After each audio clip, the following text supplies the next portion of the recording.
ઇંગ્લેન્ડનો એક રાજા હતો, Alfred the great એનું નામ હતું. પહેલાં તો આલ્ફ્રેડ હતું, ગ્રેટ તો પછી બન્યો. એ આલ્ફ્રેડ રાજા એવો હતો, વ્યસનની અંદર આખો દિવસ મશગુલ રહે, એક પણ જાતની જવાબદારી નહીં, બેજવાબદાર, પોતાના રાજ્યની અંદર શું થાય છે શું નહીં કે ધ્યાન નહીં આપવાનું, બેઠકો નહીં કરવાની, રાજ્યની અંદર કેટલી આવક છે કેટલી જાવક છે એની ઉપર કાંઈ ધ્યાન નહીં દેવાનું, અને પોતાની મોજ અને પોતાની મસ્તીની અંદર મશગુલ રહેવાનું. બન્યું એવું કે આવું બેજવાબદાર જીવન હોય એ કંઈ જાજુ ચાલે નહીં. એટલે બેજવાબદાર આવું જીવન હતું, વ્યસનની અંદર મશગુલ હતું, પોતાનું ધાર્યું થાય, પૈસા સારું લાગે એવા પાણીની જેમ વેડફવાના, પોતાને જે સારું લાગે એમ જીવવાનું, પોતાને મળેલી સ્વતંત્રતા હોય એનો ગેરઉપયોગ કરવાનો. હવે એમ કહેવાય કે જેટલા પણ પ્રકારના વ્યસનોથી લઈને જે કંઈ પણ હોય ને બધું આ આલ્ફ્રેડની અંદર હતું. બીજા કોઈ રાજ્ય હતા ને એને ખબર પડી કે આની ઉપર આક્રમણ કર્યા જેવું છે, કારણ કે દુખતી નસ હતી બધી. એટલે બીજું જે નાનકડું રાજ્ય હતું એણે ઇંગ્લેન્ડની ઉપર આ રાજ્ય ઉપર ચડાઈ કરી. એટલે આ રાજા હારી ગયો. અને રાજાનો નિયમ છે કે જ્યારે રાજા સામે સામે આવે ને રાજા એક રાજા એમ કહે ને કે મને માફ કરી દો તો એને એ મારે નહીં. એટલે પહેલાં રાજાએ આ આલ્ફ્રેડને છોડી મૂક્યો, રાજ્ય જતું રહ્યું, લગ્ન હજી બાકી હતા, અને જેટલું પણ પોતાની પાસે ધન સંપત્તિ વૈભવ હતો એ બધો જતો રહ્યો. પછી આલ્ફ્રેડે છુપાવે છે, એક ખેડૂત પત્ની હતા, એક ખેડૂતને તેમના પત્ની વાડીએ રહે, એમને ત્યાં રહેવાની શરૂઆત કરીને એમને કહ્યું કે મને તમે નોકરી ઉપર રાખો. એટલે પેલા ખેડૂતે આલ્ફ્રેડને છુપાવેશમાં ત્યાં ગયો હતો અને ત્યાં નોકરી ઉપર રાખ્યો. પેટ માટે ખાવા માટે કંઈક કરવું પડે ને, જેટલું પણ રાજ્ય હતું એ તો બધું જતું રહ્યું. પછી ત્યાં પણ પોતાની બે જવાબદારીની સાથે કામ કરે. એક વખત એની ખેડૂતની પત્ની હતી ને એણે એવું કહ્યું કે આલ્ફ્રેડ બીજા નામથી ત્યાં ગયો હતો કે તું અહીંયા બેસ અને મેં અહીંયા કુકરની અંદર દાળ બાફવા મૂકી છે, 2-4-5 સીટી થઈ જાય એટલે તારે નીચે ઉતાર લેવાની બંધ કરી દેવાની. પેલી ખેડૂત પત્ની તો ત્યાંથી ગઈ. એટલે આ ભાઈ વિચારમાં મોજ મસ્તીમાં, એ તો તારે બેઠા રહે.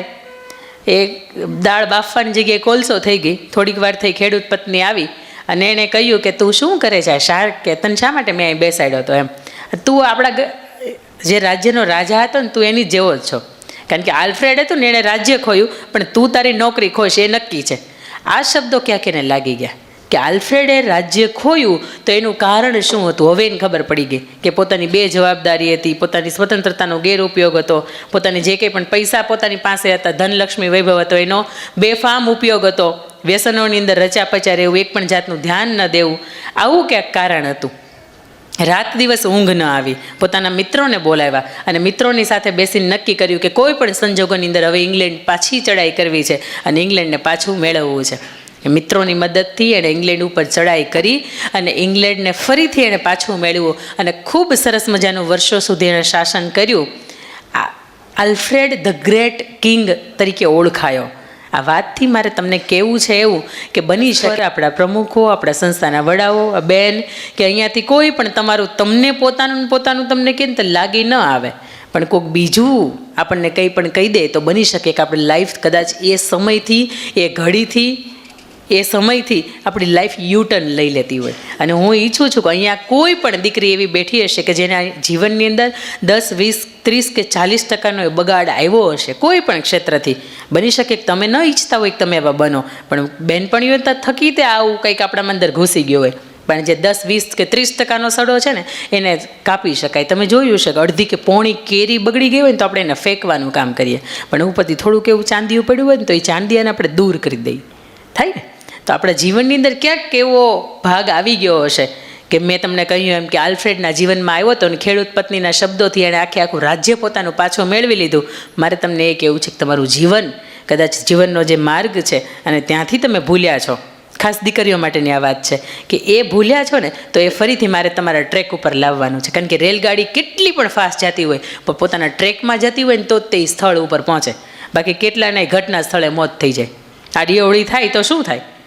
એટલે તમારો ટ્રેક વિખાય નહીં, ક્યાંક વિખાઈ ગયો હોય તો ફરીથી આપણે એને ઠેકાણે લાવશું.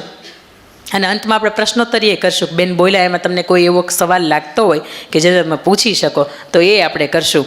પણ સૌથી પહેલાં વાત કે સમાજની અંદર, ઘર પરિવારની અંદર સંગઠન હોવું ને એ બહુ મહત્ત્વની વાત છે. ઘરની અંદર તમે 15 જણા રહેતા હોય પણ 15 જે રીત રિવાજ ને વિચારો હોય જુદા જુદા હોય. એક સંસ્થા હોય ને, એક સંસ્થાની અંદર તમે જુઓ કે આખી સંસ્થા ઊભી કરી હોય ને એને નીચેના જેટલા પણ પાયા હોય ને એ પાયા એક જ સરખા હોય તો જ એ ભાર સહન કરી શકે. એક પાયો લાંબો ને એક પાયો ટૂંકો હોય, એક પાયો એમ કે ત્રાસુમાં રહેવું છે તો ન થાય ને. એટલે કોઈ પણ પરિવારને સદ્ધર બનાવવો હોય, એના વિશ્વના ઉપર ડંકો વગાડવો હોય તમારે, તો ઘર પરિવાર અને જે સમાજ છે ને એની વચ્ચે સંગઠન છે ને એ બહુ મહત્ત્વની વાત છે. મારે રામાયણની એક મજાની વાત કરવી છે. રામ ને રાવણ જ્યારે યુદ્ધ કરતા હતા ને ત્યારે બન્યું એવું કે રામે સતત ઘણા બધા દિવસો સુધી રાવણની સાથે યુદ્ધ કર્યું, પણ બન્યું નહીં કે રાવણને એક પણ જાતની ક્ષતિ થાય. એટલા માટે રાવણને પોતાને સર્વોપરી માનતો હતો ને એમ કહેતો હતો કે એ વનવાસી તું કંઈ કરી ન શકે, એટલે એ શ્રીરામને વનવાસી શબ્દથી બોલાવતો હતો. પછી ભગવાન શ્રીરામે 1 2 3 4 5 25 કેટલા અંદાજે કોઈની કોઈ બેઠું છે એવું કોઈને ખબર છે કે શ્રીરામ ભગવાને રાવણની નાભીમાં કેટલામું બાણ માર્યું હતું? હા, ત્યાં જ આપણી તકલીફ છે.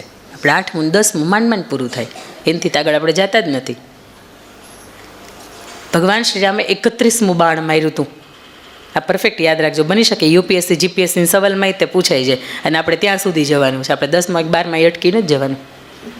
નહીં તો હું લઈ જઈશ ધીમે ધીમે. હું એવું લાગશે તો હું 6 મહિને પાછી સાહેબ અહીંયા આટો મારતી રહીશ. મને લાગે કે હું અહીં કહીને ગઈ હતી ને તો એ પાછું પાથિયા તેલ નખાણું ઘસીને નીચે નીતરી નથી ગયું.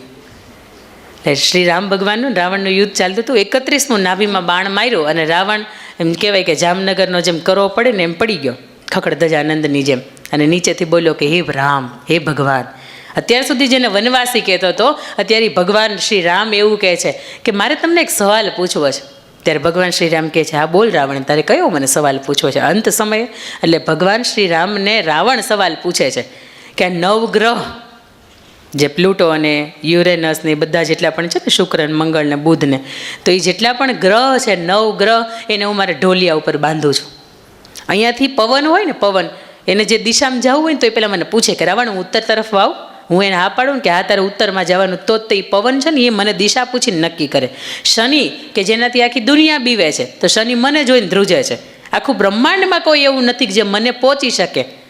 તો આ મારું મૃત્યુ થયું એનું કારણ શું? ત્યારે ભગવાન શ્રીરામે ખૂબ સરસ મજાનો જવાબ આપ્યો હતો કે જીતવું હોય ને તો ભાઈઓ છે ને એનું ભેગા રહેવું બહુ જરૂરી છે.